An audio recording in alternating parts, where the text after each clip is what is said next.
Stück ist wie bei uns Panas gemacht wurde von Theo von Birgelen. Oktober 2017 hätte er das geschrieben.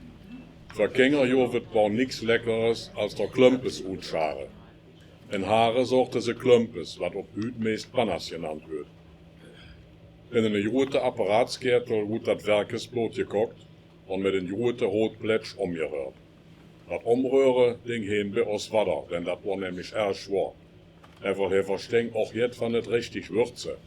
Das haue von der aue haarischer Backes Drick gelehrt, der 12 Jahre als Husschleuchter ging. Mich fehlt mal noch jet in. Saut, Muskat, Peper und Nelke. Da war noch mehr. Wenn Pap an Röhre war, streute Mam schon langsam Mehl, genauer gesagt Bockesmehl in der Kertel, und dann kam auch noch kleine Schnee Speck drin. Die Masse wird immer stiefer. Wenn der Plätsch drin storn blieb, dann war der Panas jod. Es wurde noch uns geprüft, ob richtig schmeckte, und dann nahm sich Mam der Schumslerpe. Damit wurde der Panas in Teldere und Posteline Kümpje getan. Die musste das erste mit Kaltwater ausgespült werden. Die nobere Verwandte und Freund kriegen later einen Teller Panas und auch noch jetzt Wurst und Rübkes von het Werke.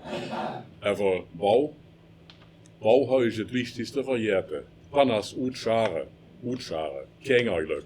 Jeder von uns und von unserer Nobberfamilie hauen eine Lerpel in den Heng und nu lädt der Kinder das Jod schmaken.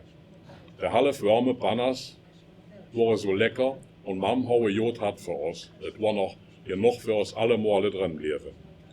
Der nächste Sonntag nach dem Schlachten wird bei uns immer Werkeskirmes gewirrt.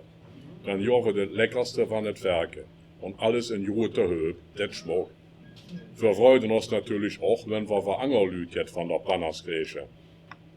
Aber wenn ich ganz ehrlich will sehen, so lecker wie der Urse schmeckt mich kennen. Und van veel Lüt gute verdux, nee, wir können uns anstrengen, wie wir willen. Der Klumpes von Helmeskes Jüpp und Anna, da kann keiner dran tippen. Und so war er doch.